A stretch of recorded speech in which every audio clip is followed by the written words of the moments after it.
할렐루야. 오늘은 이제 월요일입니다. 오늘은 지난 시간에 이어서 로마서 6장을 시작하도록 하겠습니다. 로마서 6장을 통해서 오늘 같이 우리 성도님들과 전국에 계시는 배치님들, 해외에 계시는 우리 배치님들과 함께 하나님의 은혜를 받고자 합니다. 자, 먼저 로마서 6장 1절로부터 11절에 있는 말씀을 같이 읽도록 하겠습니다. 집에 계시는 분들께서는 성경책을 꼭 펴주시고 같이 함께 해주셨으면 고맙겠습니다. 6장 1절로부터 시작합니다. 그런즉 우리가 무슨 말 하리요? 은혜를 더하게 하려고 죄에 거하겠느뇨? 그럴 수 없느니라. 죄에 대하여 죽은 우리가 어찌 그 가운데 더 살리요? 무릇 그리스도 예수와 합하여 세례를 받은 우리는 그의 죽으심과 합하여 세례를 받은 줄을 알지 못하느뇨? 그러므로 우리가 그의 죽으심과 합하여 세례를 받음으로 그와 함께 장사되었나니 이는 아버지의 영광으로 말미암아 그리스도를 죽은 자 가운데에서 살리심과 같이 우리로 또한 새 생명 가운데에서 행하게 하려 함이니라. 만일 우리가 그의 죽으심을 본받아 연합한 자가 되었으면 또한 그의 부활을 본받아 연합한 자가 되리라. 우리가 알거니와 우리 옛사람이 예수와 함께 십자가에 못 박힌 것은 죄의 몸이 멸하여 다시는 우리가 죄에게 종노릇하지 아니하려 함이니 이는 죽은 자가 죄에서 벗어나 의롭다 하심을 얻었느니라. 만일 우리가 그리스도와 함께 죽었으면 또한 그와 함께 살 줄을 믿노니 이는 그리스도께서 죽은 자 가운데에서 사셨음에 다시 죽지 아니하시고 사망이 다시 그를 주장하지 못할 줄을 알미니라. 그의 죽으심은 죄에 대하여 단번에 죽으심이요 그의 살으심은 하나님께 대하여 살으심이니 이와 같이 너희도 너희 자신을 죄에 대하여는 죽은 자요 그리스도 예수 안에서 하나님을 대하여는 산 자로 여길지어다. 아멘. 자, 이제 오늘의 그 말씀 개요를 이제 말씀을 드리도록 하겠습니다. 6장 1절로부터 11절에 있는 말씀은 그리스도와 연합한 새생활, 그리스도와 연합한 새생활 이라고 하는 말씀이 되겠습니다. 지금껏 죄에 인해 전적으로 타락했던 인류가 예수 그리스도의 대속의 은혜로 구원받고 의롭다 인침을 받은 칭의에 관한 교리를 말씀드렸다면은 이제 6장에서는 구원 이후의 문제, 곧 의롭다 인정받은 자가 세상 죄악 가운데에서 과연 어떠한 삶을 살아가야 할 것인지에 관한 소위 성화, sanctification 에 관해서 논의하고 있다는 점입니다. 특별히 바울은 6장에서 믿음으로 의롭게 된다는 구원 교리를 곡해함으로써 방종하며 율법의 무용론을 주장하는 자들을 향해 단호히 책망을 하고 있으면서 죄에 대하여 죽고 의에 대해서는 사는, 다시 말하면 예수 그리스도와 함께 십자가에서 죽고 그분과 함께 영원히 사는 영적 일치의 교리를 제시함으로써 의롭다 인정받은 자의 온전하고 거룩한 삶의 자세를 제시하고 있다는 점입니다. 자, 먼저 1절을 보면은 은혜를 더하게 하려고 죄에 거하겠느냐, 은혜를 더하게 하려고 죄에 거하겠느냐, 이렇게 시작을 합니다.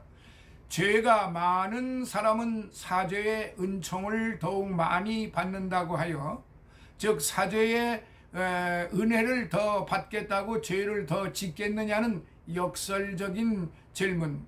그리고 2절에 죄에 대하여 죽은 그랬습니다. 죄에 대하여 죽은, 죄와 분리된 성도의 새로운 삶을 가리키는 것입니다. 그리스도 안에서 새롭게 된 성도의 삶은 이제 다음과 같습니다. 첫째, 새로운 삶인데요, 죄의 권세를 깨뜨리고 죄의 본성은 장사되었고 죄에게 종노릇 하지 않는다. 2절, 3절, 4절, 6절에 그렇게 지금 기록을 하고 있습니다. 두 번째로 새로운 본성에 대해서 가르치고 있는데요. 그리스도와 연합하여 부활하였다. 5절, 그리스도 안에서 신자가 되었다. 11절. 그리고 이제 세 번째, 새로운 자유에 대해서 지금 기록을 했는데요. 죄로부터 벗어난 자유 12절, 하나님께 의의 병기로 드릴 자유 13절, 은혜 안에서 누리는 자유 14절, 순종의 종으로 의에 이르는 자유 16절, 이렇게 진행을 지금 하고 있는데, 지금 3절은요. 그리스도 예수와 합하여 세례를 받은 우리, 그리스도 예수와 합하여 세례를 받은 우리, 여기에서 원어는 베프티스트 침례를 말하는 것입니다. 그렇기 때문에 제가 복잡하게 이 부분에 대해서는 말씀드리지 않겠고요. 어쨌든 원어에서는 베프티스트 침례로 기록이 되어 있다는 것을 참고적으로 알고 계시면 되겠습니다. 본절은 성도가 세례를 통하여 그리스도 예수와 인격적 연합의 관계에 들어감을 보여주는 말씀입니다. 갈라디아서 3장 27절에도 이제 기록을 했습니다. 그리고 4절로부터 5절까지는요. 그의 부활을 본받아 연합한 자가 되리라.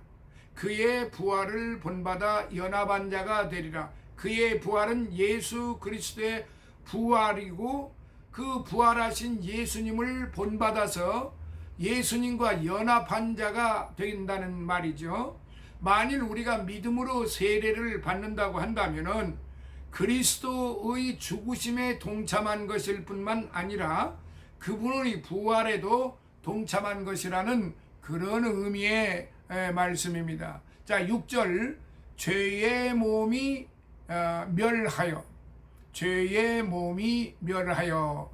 죄의 몸은 죄의 지배를 받아 죄를 범하는 도구가 되는 육체를 가리킵니다. 그리고 멸하여라고 하는 말은 의롭다 인정받는 객관적 은혜 7절과 성령의 내주라는 주관적 은혜를 동시에 가리키고 있습니다. 즉 이 말은 죄 범한 육체가 성령의 내주하심으로 말미암아 새롭게 되었다는 그런 의미죠. 그 다음에 7절에 죽은 자가 죄에서 벗어났다. 죽은 자가 죄에서 벗어나, 이렇게 되어 있죠. 살아 생전에는 자유할 수 없는 노예도 죽은 후에는 그것이 가능한 것처럼 신자들은 세례를 통하여 그리스도의 죽으심에 동참함으로 죄에서 벗어날 수 있다는 뜻입니다. 이처럼 칭의는 옛사람의 죽음을 전제하는 것입니다. 자, 이제 8절로부터 9절은 이는 그리스도께서 사셨음에, 이는 그리스도께서 사셨음에 라는 말씀이 있죠. 왜 신자들이 부활에 대한 소망을 확고히 해야 하는지의 이유를 말해주고 있습니다. 즉 그리스도께서 다시 사셨음에, 그리스도께서 다시 사셨음에, 즉 세례를 통하여 그에게 연합된 신자들도 반드시 부활할 수밖에 없다는 뜻입니다. 자, 10절로부터 11절. 그의 죽으심은 죄에 대하여 죽으심이요. 그리스도의 죽으심은 죄값을 지불하시기 위한 것이었음을 가리키고 있습니다. 따라서 신자들은 그리스도께 연합되는 순간 죄값을 지불한 것과 동일한 은혜를 입게 된다는 그러한 말씀 것입니다. 자, 그렇다고 하면은 이 오늘의 1절로부터 11절에 있는 이 말씀을 포괄적으로 이렇게 하나로 묶어서 말씀드린다면은, 첫째, 죄에 대하여 죽은 우리였다는 사실입니다. 사도는 여기서 거룩의 필요성을 매우 강조하고 있어요. 그는 복음의 값없는 은혜라는 사실과 배치되는 말을 하고 있는 것이 아니라, 의롭게 되는 것과 거룩은 결코 분리될 수 없다는 것을 말하고 있는 것입니다. 은혜를 더하게 하려고 죄에 계속 거하겠다는 생각은 혐오스러운 것이지요. 참된 신자는 죄에 대하여 죽었기 때문에 더 이상 죄를 좇아서는 안 되는 것입니다. 죽었으면서 동시에 살아있을 수는 없지요. 죄에 대하여 죽기를 원하면서도 그 안에서 살아야겠다고 생각하는 사람은 어리석은 사람이지요. 진정 그리스도 안에서 의롭게 살고자 하는 자는 육체와 함께 그 정과 욕심을 십자가에 못 박는, 즉 죄에 대하여 온전히 죽는 결단의 삶이 무엇보다도 필요하다는 사실입니다.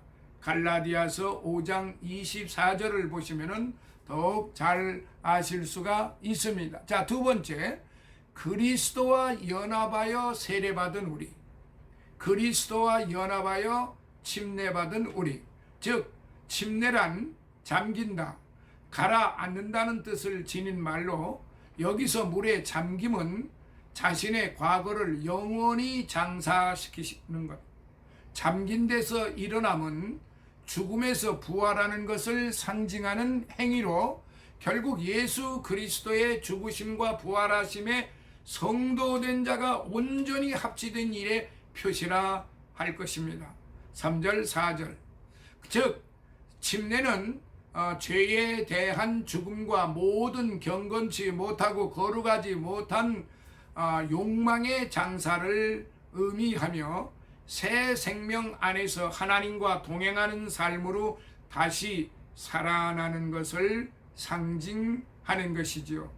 결국 이를 요약하면 침례란 죄 씻음과 그리스도의 연합이라는 이중적 의미를 지닌 거룩한 의식이라 할 것입니다.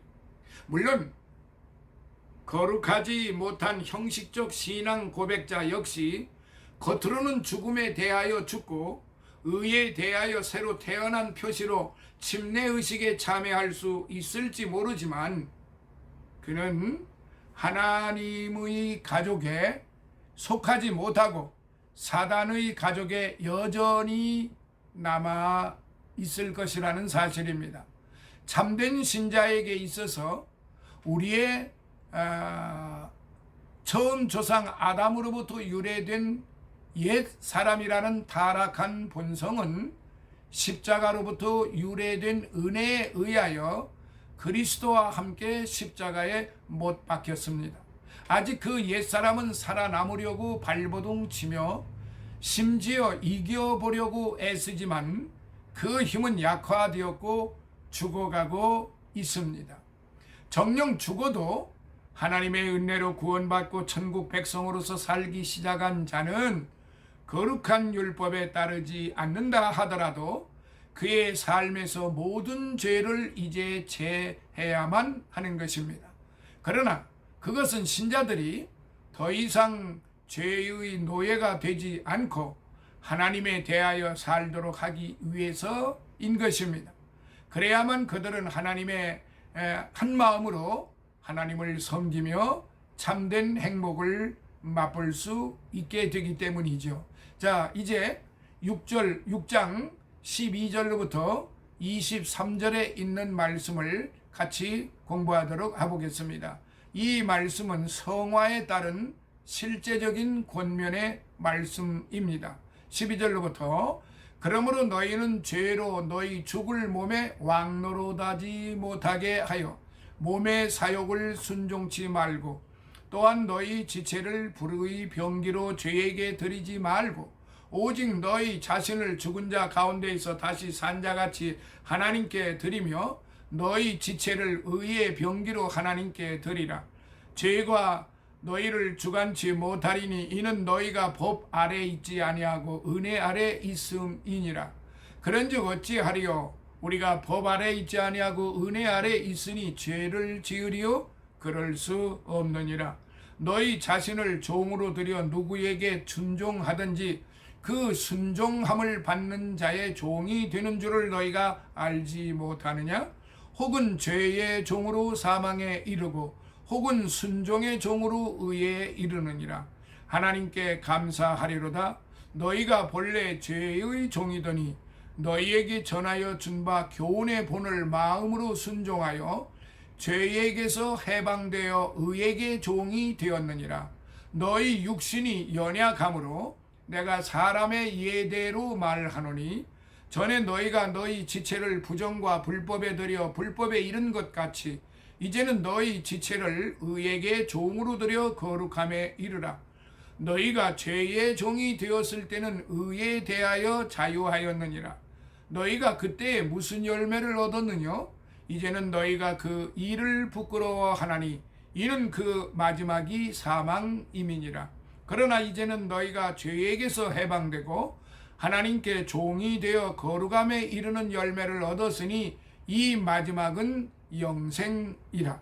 죄의 삭은 사망이요 하나님의 은사는 그리스도 예수 우리 주 안에 있는 영생이니라. 이렇게 본문의 말씀을 같이 이제 보셨습니다.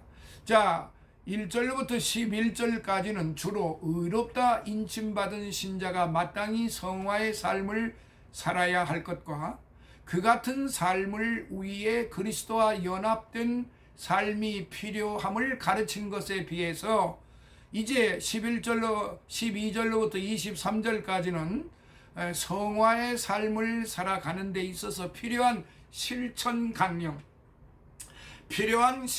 강령을 제시하고 있습니다. 실로 죄와 죽음의 종로로 든 자가 의와 생명의 자유인이 된 이상 육신의 욕망을 제어하고 오직 거룩함에 이르는 열매를 맺어가야 하지 않겠는가 하는 그런 말씀입니다. 오늘은 여기까지 이제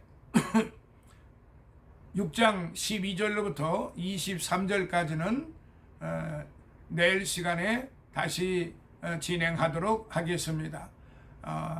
오늘의 이제 광복절 주일이 지나고 이제 저도 월요일 날 한 주간 동안 우리 성도님들 그리고 전국에 계신 배치님들 그리고 해외에 계신 우리의 배치님들 코로나 조심하시고 한 주간 동안 건강하게 승리하시면서 하나님의 극진하신 사랑을 풍성하게 받으시기를 예수님 이름으로 축원합니다. 할렐루야. 감사합니다.